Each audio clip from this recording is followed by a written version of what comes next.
We're back at the coast property, 47 degrees on this crisp mid-August morning. Need to get to work just to warm up. I got an order for 2 cords of these larger pieces.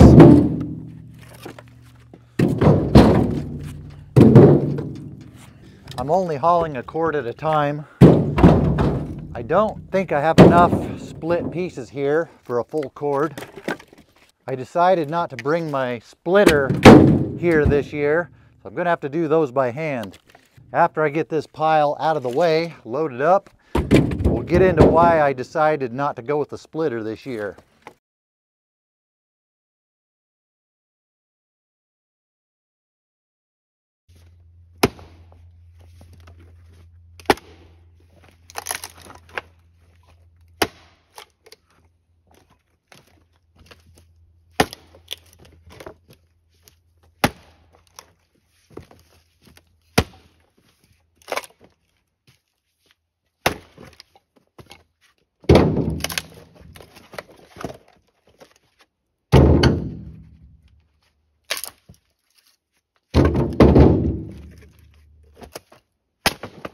If you were watching this channel last summer, you probably know I had a bunch of blow down Douglas fir trees here on my coast property, which is hundreds of miles away from my other property where the sawmill is.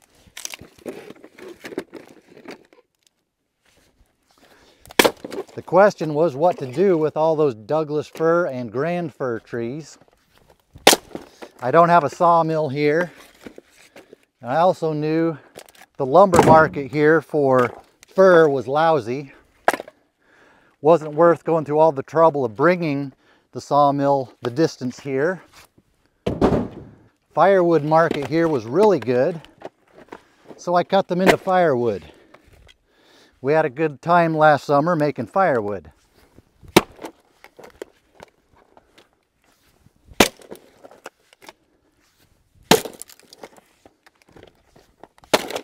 I sold a lot of it last year, but I still have all of this because it was too wet to sell at the end of last year. I let this dry so I could sell it this year. Firewood prices were high last year. This year it looks like they've softened up a bit. Instead of getting $400 a cord for fir, I might only get $350 or even $300 this year, which for fir still isn't a bad price. But with other things to do, I'm not super motivated to cut a lot more wood this year.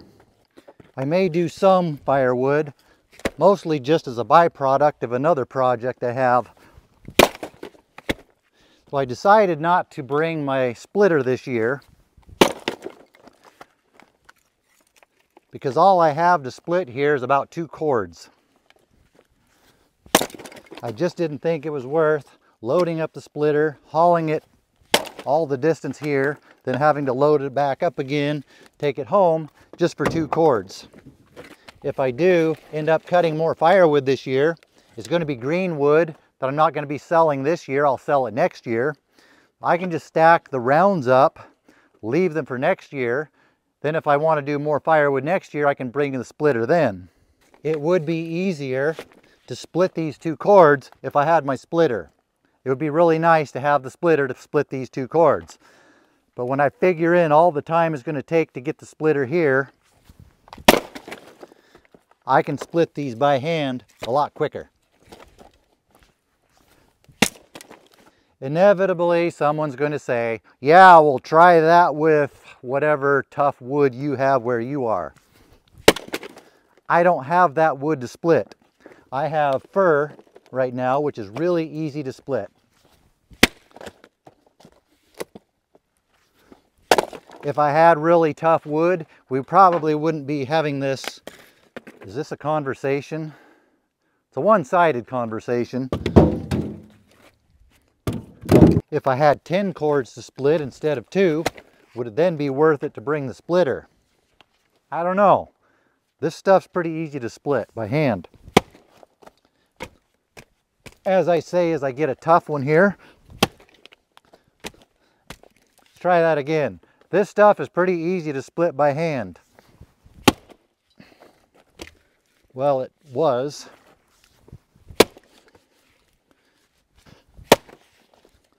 Now what was I saying? This tough piece threw me off. The tough ones I can usually identify. I can put them off to the side, rip them with a chainsaw. If I had to split 10 cords in a week, that's pretty hard on the body. But if I had to split 10 cords by hand over the summer, I think that's doable.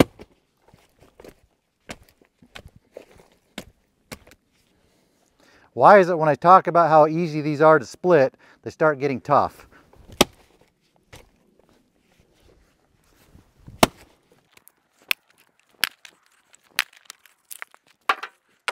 A moment ago, when these were easy to split, I was thinking, yeah, 10 cords in the summer, that's doable.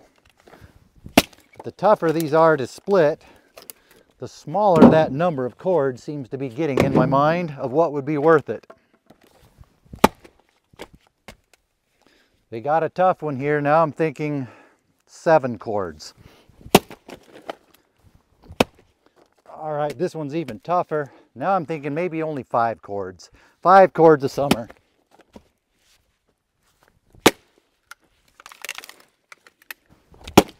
Oh, there's an easy one. Now I'm thinking, yeah, I could do 10 cords a summer, no problem. What's the point here? Not sure. Maybe by the end of the video I'll come up with one. I think for a lot of us who watch YouTube videos in this space, it can be easy for us to get a false sense of what we need to produce firewood, what we need to do, whatever we're doing in the woods. We watch these channels that have every gadget, every gizmo, every piece of equipment. They have the tractor, the skid steer, the excavator, firewood processor, then a wood splitter on the side, a very expensive one.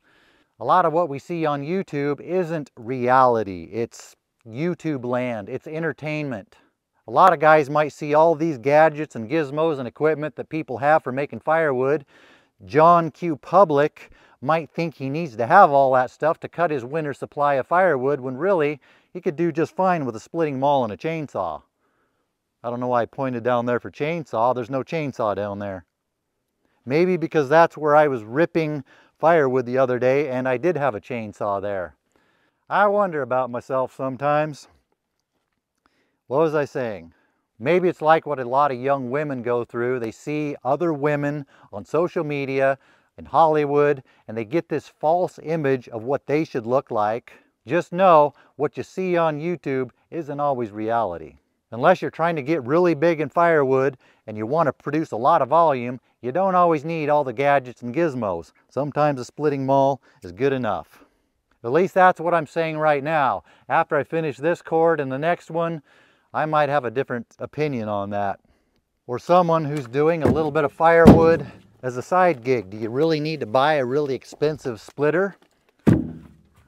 Or could you split it by hand? I've heard rumors that exercise is good for us. Or an inexpensive wood splitter. Instead of these really expensive, high production ones you see on the YouTube channels. But at what point exercise becomes self-abuse, swinging a splitting maul, I'm not really sure. That's out of my pay scale. I think 2 cords will be okay though.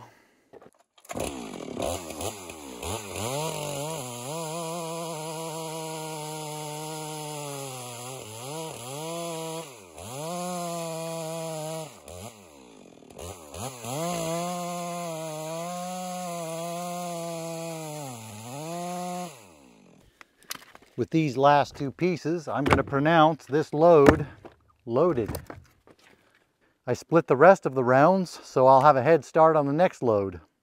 I was hoping by the time I got this loaded, I would come up with a point for this video. So far, nothing. So maybe the point is, there are some cases where you're just as well off using a splitting maul instead of a wood splitter or something else. Although you probably didn't need me to tell you that. That's pretty obvious. But I got you to click on the video, got you to watch this far. Maybe that's a win in itself. A win for me anyway. Maybe we'll just skip having a point on this one and I'll show you what I did out here yesterday. Over here. I finished mowing all the blackberries, poison oak and junk over here.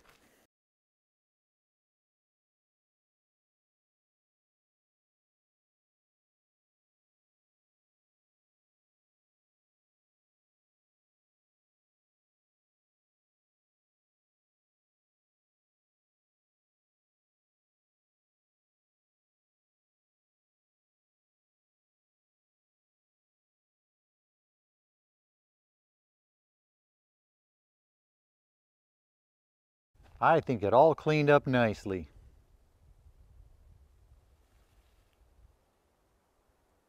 When I get these trees thinned out and the slash piles burned, it'll look even better.